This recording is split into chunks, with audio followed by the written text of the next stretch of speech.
I want to admit to you with all of my heart that I have cheated as well. Yeah. I can't say I'm not surprised. Well, you've kept one in your pocket. I have. Oh, you little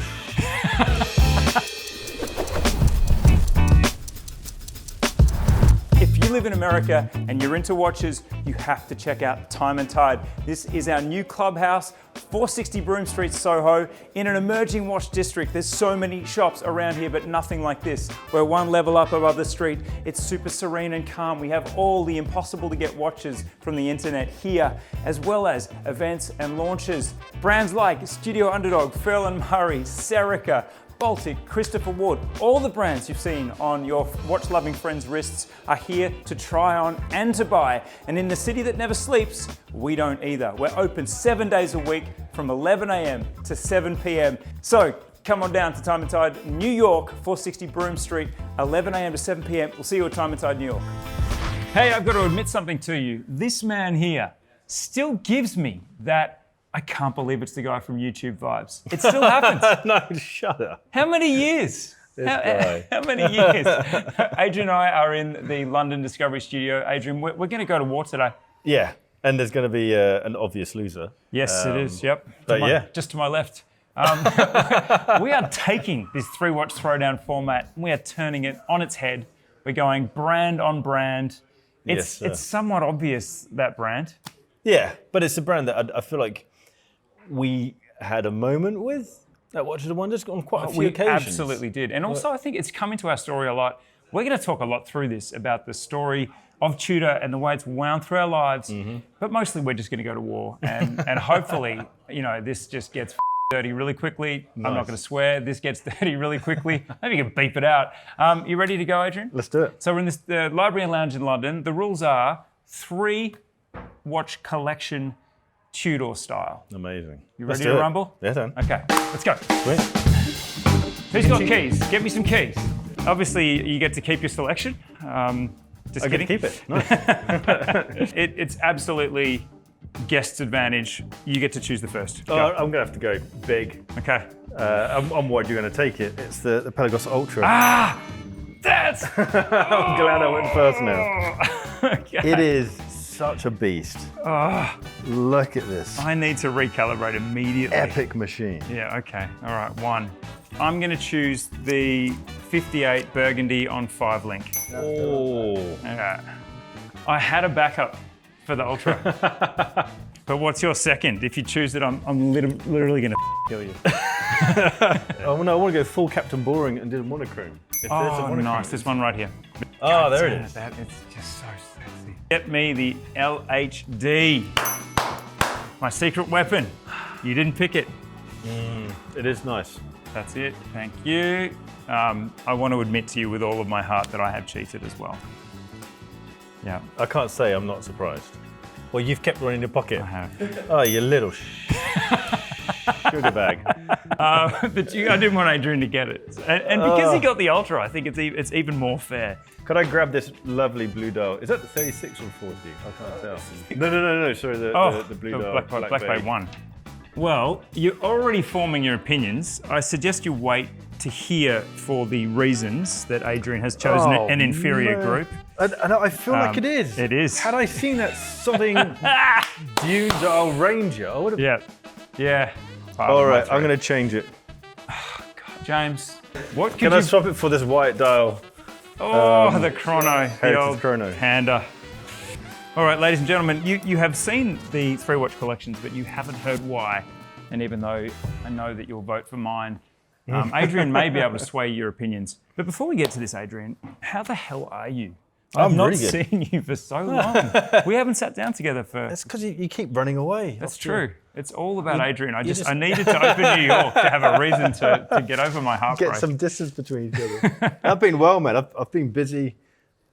Content, products. First LA. Yeah. Oh, yeah. Did my first limited edition, which I think I might have cut out of my video. I did a video talking about the design process, and when we did a podcast about effing time, every time you and George did an LE, you would be so on the edge, and I used to think, why are you guys on edge? And so it should be excitement to show the world your products. Until I did it myself, And then I got it because you've been working on this product in an echo chamber, essentially. You've got people around the table and you're all agreeing on something, you're all working on the same outcome, the same goal. And now you're showing the world. And your team obviously think it's great because they designed it. Yeah. The brand just desperately want it to be a banger, and they've got you to this point because they believe that you can create something perhaps different or better than what they could do themselves. So you're absolutely right. It's this. There is no negativity. There's no doubts. There's no criticisms, and yet the world is a doubtful and critical place. Yeah, and I felt so exposed. And it was really interesting because I did a follow-up video talking about the design process and ideas that had gone into the watch and kind of a detailed review of the watch. And I remember looking at my body language when I was editing it, and my body language is messed up. I'm all enclosed and hunched up. And even my mum called and said, that was a shit video. Yeah. So I was like, what do you mean? Like, you look scared. You look like yeah, I guess I probably was. And that feeling of feeling exposed just resulted in this weird body language. But yeah, I get it now. Yeah. it's scary. It's scary launching an Elliot, but it's also exhilarating. When I heard you were doing it, I was so happy because I thought, I know that in all those episodes where it'd be like, oh, and then we did this one, and then we did that one, you were sitting there kind of like, well, I'm happy for you guys. Yeah. But I bet I was thinking in my mind that you probably will do one, and that there'll be a difference of expectation versus reality. The whole journey was so exciting until that last go. And I was like, no, suddenly everyone's going to see what I've been working on. And just because I think it's good doesn't mean everyone else thinks it's good. But yeah, it was a proper fun project. And I've just wanted the right vehicle to do something with. And that was the right one, which was fun. Green 15, Christopher Ward times Adrian Barker, Barker and Jack. If you've missed it, you've missed it. So you're going to have to buy it secondary, which is also fine. I mean, a lot of our editions still circulate. I like seeing the ongoing life of these editions, but congrats to those that bought it. Yeah. And will you do another one? We'll see. That was such a yes. Absolutely, he will. I need to work on my poker Your face. body language is winning today. We did want to get this done, and this is some serious business because Tudor is a brand that has sort of had an interesting red thread through our friendship. Yeah. I feel there's been quite a few milestones. Yeah. And it's a brand that more and more I'm feeling a connection to.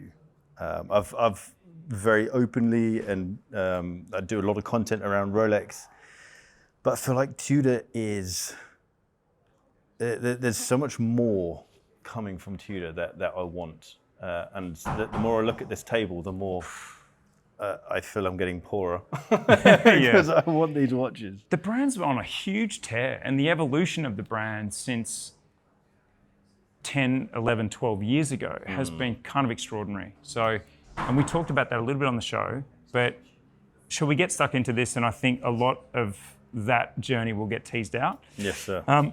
You did start with the Ultra. So 3 versus 3. Why did you go straight to the Pelagos Ultra as your first watch in this collection? So I think this, I like dive watches, not because I'm a diver, but because I'm a wannabe diver. I like dive watch formats. And I feel like this is the ultimate diver.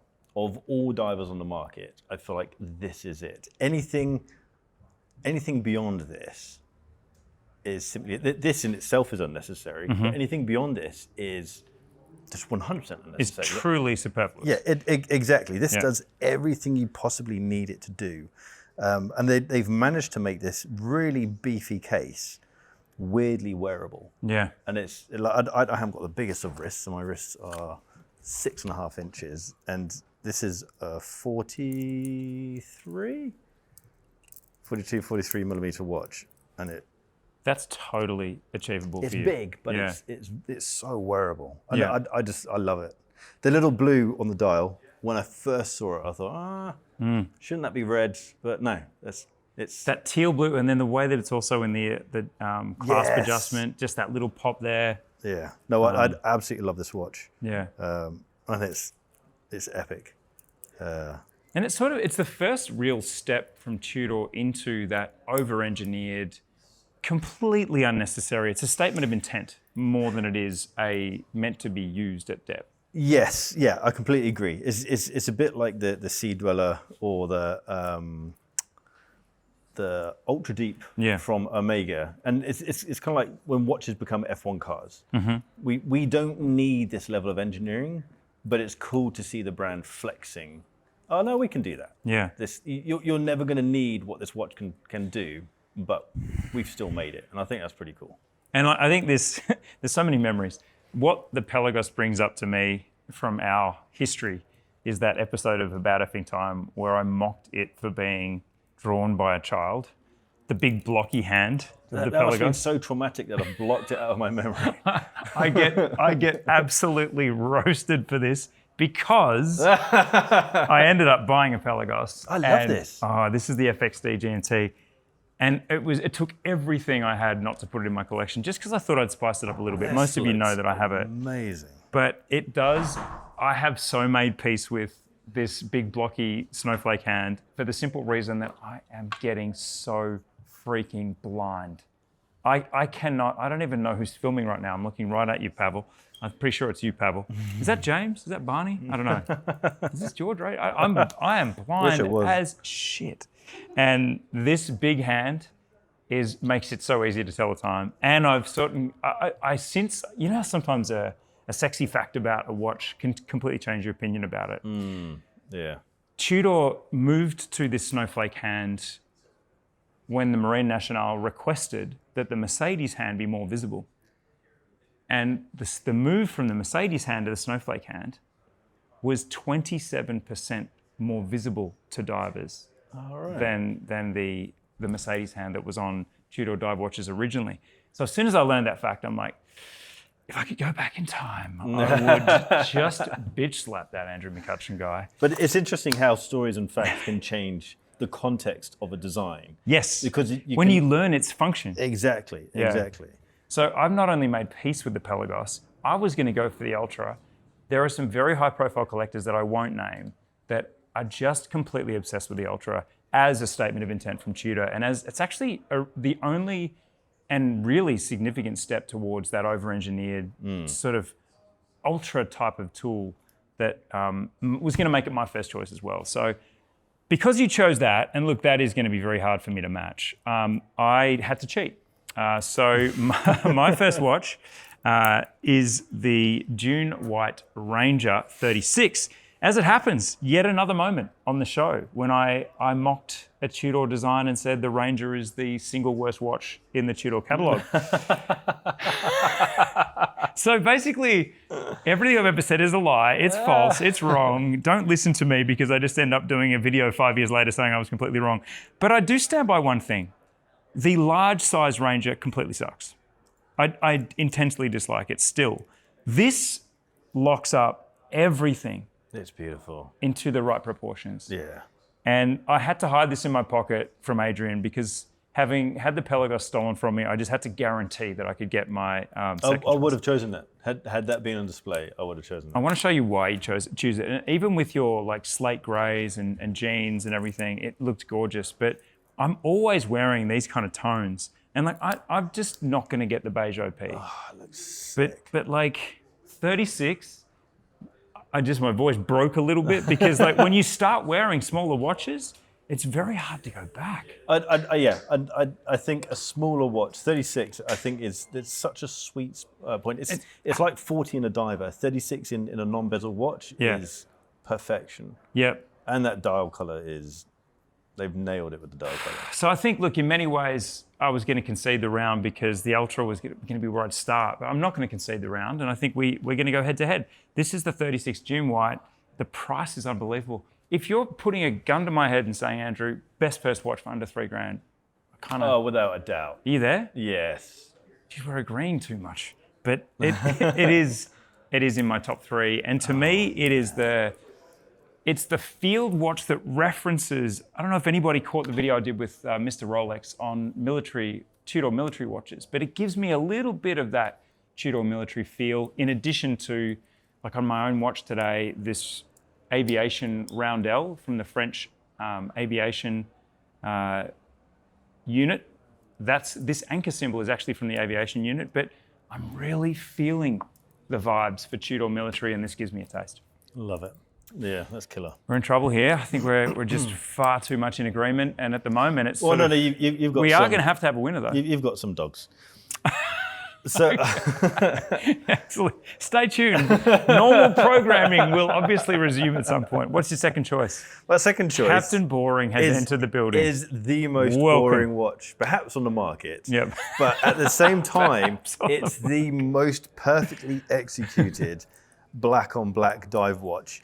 And I feel like this would be, if the Pelagos Ultra is my weekend beater, this would be my daily. I throw this on, and it fixes everything. It works with everything. You can strap it up, you can bracelet it. It's such a solid watch that I think this is one of the best designed everyday dive watches that have been around. And within that, I include the Submariner, which I know will annoy people. Submariner Seamaster, that beats them. Part of me just wants to. You agree, but I feel like you're going to try and find something to disagree with. I know. With. You know me. You're reading me like a book right now. I hate that I agree with you. When we announced the lounge and I couldn't decide what to buy, the one watch stopping me from just moving on this, because I also didn't allow myself to just buy all the hot stuff straight away. Like we had Miami, we had a Flamingo, we had all the hot stuff. Oh, sick. And it would have been kind of tempting and easy to just take one off the floor. But I left this on the floor because I thought, no. And the one that I was thinking was just going to end up on me was this one, because, and I'll explain why, I don't like 6-digit subs. I don't like that ceramic bezel. Yeah, I don't like all the polished elements. Like this has some polish on it, but it's so much less shouty than a 6-digit sub with this beautiful aluminium bezel and the matte nature of the bezel, the matte nature of the dial, but you've still got the sort of the polished lume plots. It still feels fancy. It still feels fancy enough. Yes. I feel like that's perhaps like a Land Cruiser. Like yes. It's solid. It feels nice to drive, but it can also do everything that's been designed to do. But I want to do bad things to it. I want to beat the shit out of it, and I think this is going to get sexier after it's had some missions. 100%. So I hate that this is not going to plan. I told you. It is boring, and yes, if you're all shouting at the screen going, Andrew, what have you been lobotomized? You have to experience this watch. And again, I would think that the 54 and the Ranger 36 are just kind of unimpeachable, boring watches, but they're not actually boring to wear. But I feel like the secret weapon around this watch. Put that on yourself. I want to see it on you. I feel like the secret weapon around it is this could be your one watch. Yeah. And it's fairly attainable for most people. It's still a lot of cash, but it's fairly attainable. And you could just have this, and this is it.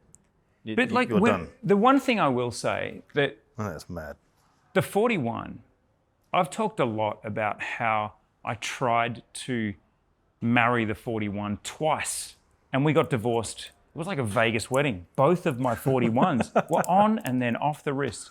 The slab sides, the unrefined nature of it, the sheer inferiority of a 41 with the slab sides next to a Submariner. It was just, we're talking about different classes of watch. Yeah. This versus a sub is a really tough battle because you have that refinement of the case now. You have basically an oyster style. You have an oyster case now. Yeah. It's really, there's no issue with the case ergonomics. And then it just comes down to whether you like shiny shit or not. And I don't really like shiny shit. So that's a good one, Adrian. Nailed it. Damn it. Okay.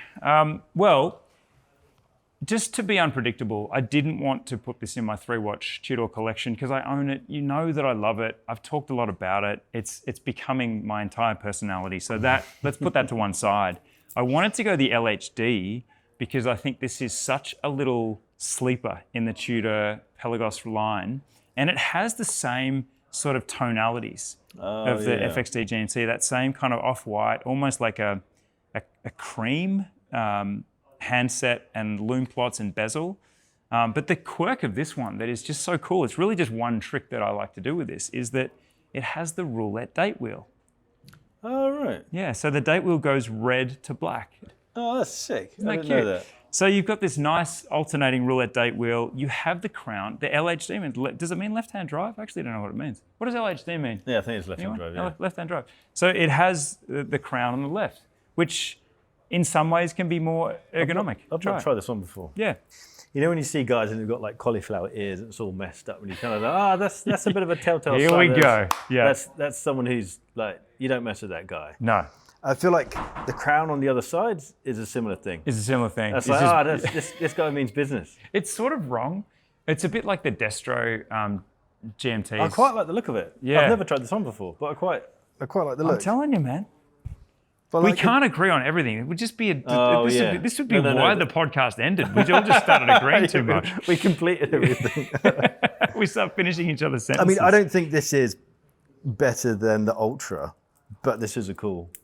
It's a quirky one, watch. and I think it's a bit of a For those who don't want the lover's nod. boringness of Because so black far, on black. you've got effectively black and white colorways. You've got a little pop of teal, and that is all she wrote. That is all the intrigue you have. Whereas I am developing a consistent cream kind of colorway here. Because if you look at my three here, my owned watch, the LHD and the Dune White, they've all got real creamy tones. I'm gonna start the last round. Cool. Because I want to talk about the ways that Tudor is starting to sort of migrate successfully from tool watches into that middle spectrum where they start to go into Rolex's territory of dressier watches. This is the Black Bay 58 Burgundy. Was this the watch we discovered that year with the 54? Yeah. Was it released that year? Yeah, that's right. I think it was. So that's a And I cool think- throwback. I think we were conflicted, and I'd say I'm still conflicted, but that could just be because I am boring. I would have this monochrome on the 5-link bracelet. I think the 5-link bracelet. I know it kind of goes against the whole diver thing. You would go, Really? really? It looks sick. I really like it, Yeah. and I think this is one of the nicest design bracelets, and their clasps are outrageously good. The color, I can't get on board with that color. Yeah. It's too colorful, but on you, it works.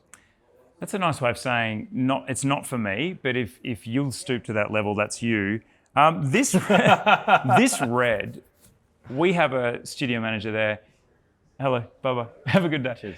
We have a studio manager here at Time+Tide London who had the Tudor was his oyster, and he chose this exact reference.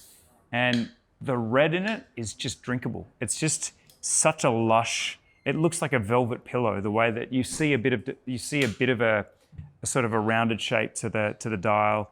He's really got me on board, and I think the 5-link doesn't feel chintzy. I still feel like it's still It's solid. kind of tooly and solid. Yeah. It doesn't have that eminently scratchable feel to it.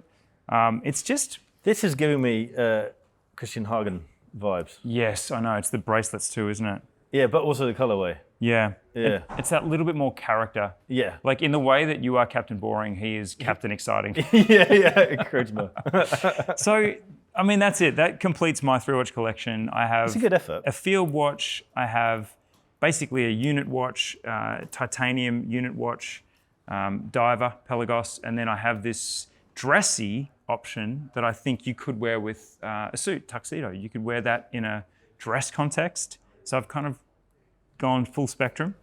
It's an interesting collection. I've just realized every single one of your watches is black and white. Yes. Is there any other format? Are you colorblind? Legitimately? Color allergic. So my next watch is the Heritage Chrono with the white dial. And I think this is one of the prettiest Tudors out there. And I know that kind of goes against perhaps a bit of the Tudor design, is that everything's tooly, everything's strong.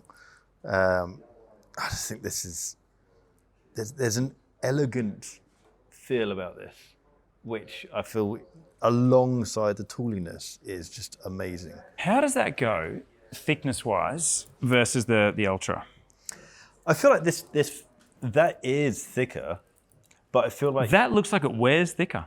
yeah. I was just about to say you expect that to be thick Yeah. because it is a thick one. Whereas I feel like chronographs, beast. a lot of people not forget. I think there's so many chronographs out there which are thin that when you see a thick one, it stands out. So Omega's Speedmasters are thin, but then they don't have the rotor in the back. The Daytonas are thin chronograph, but then it's over twice the price of this. Yeah.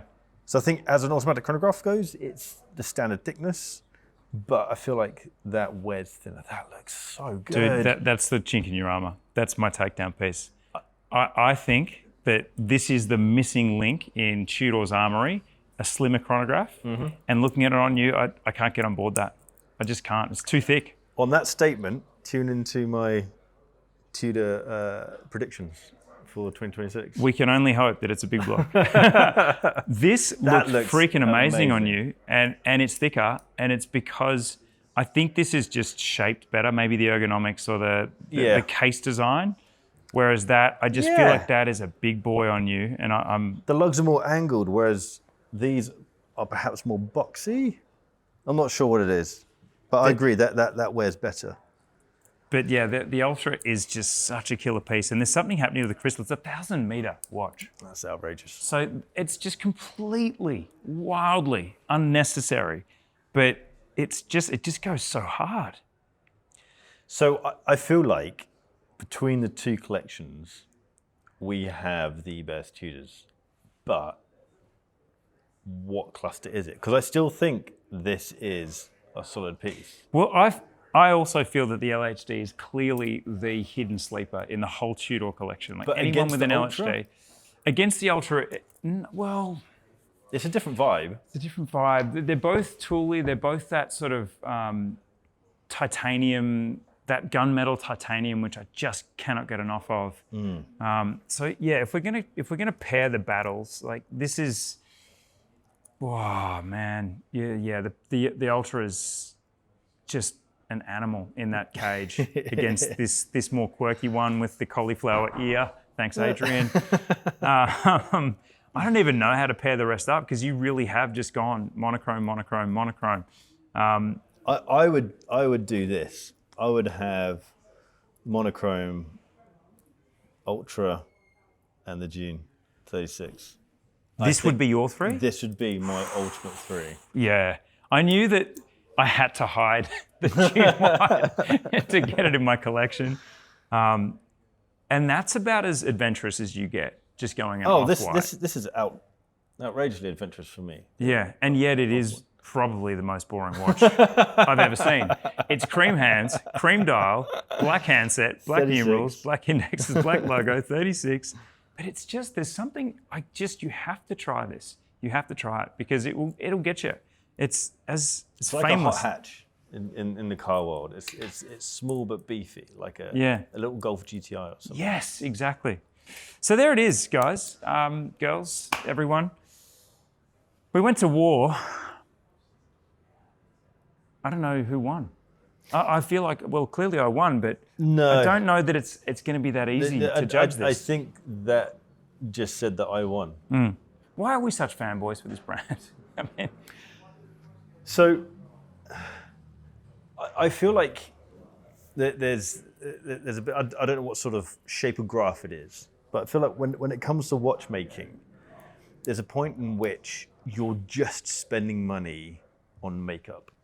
And I like finishing. I think we've spoken about this about effing time. I like finishing and I appreciate high-end finishing, but you're just spending money on someone rubbing. Yeah. And like what? There's a limit to how finished a movement has to be for it to perform efficiently. Yeah. Beyond that, it's just makeup. And I feel like Tudor is one of those brands that prioritize performance over the elegance of finishing. And that's why they don't really have display case backs. If they do, then it's just a sandblasted movement. There's nothing fancy going on. And I resonate with that product mindset of we're going to focus all of our energy on making a great product. That doesn't mean making it pretty. Yeah. And that's not a negative point. I just feel like that's where I want my money to be spent. And Tudor does that. I mean, I agree. I think that you've just been to the manufacturer. They've opened the doors to, I look forward to that content from you and from Russell and our team who was there. I think he's going to beat me. Making it. I think Marcus is is working on it as we speak. We hope we beat you. That's why you've done this. We better beat you, exactly. just put exactly. We're trying to stall you. No, there's definitely an exciting building capability for Tudor to do more and more, to be able to verticalize production so that they can do what people are asking them to do. Hey, can you make this dive watch slimmer? Hey, can you change this case? Hey, can you include T-fit on this? Hey, the more control you have over your supply chain, the more you can meet the customer demands. But the other side of it is just that, like we talked about in that episode when we went in and saw Tudor for the first time, it's the way that they seem to be so tuned in to the conversations being had about their brand.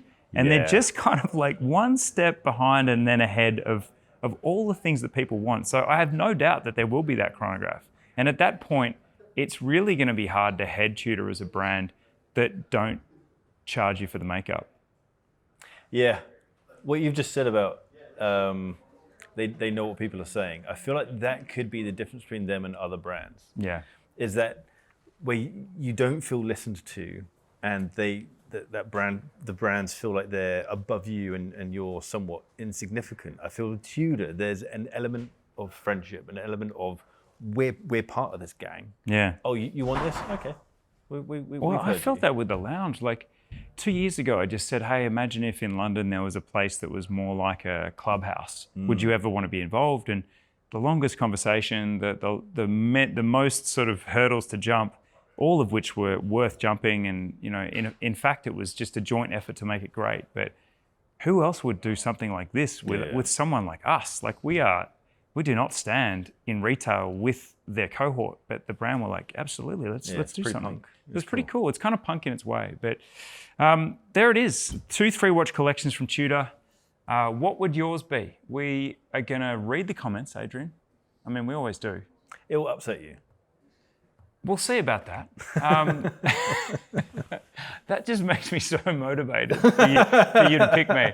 But look, there probably are no wrong answers, it's fair to say. I don't want to diffuse the whole thing by saying that, there was some pretty near misses here. Like I was going to go for the Ultra.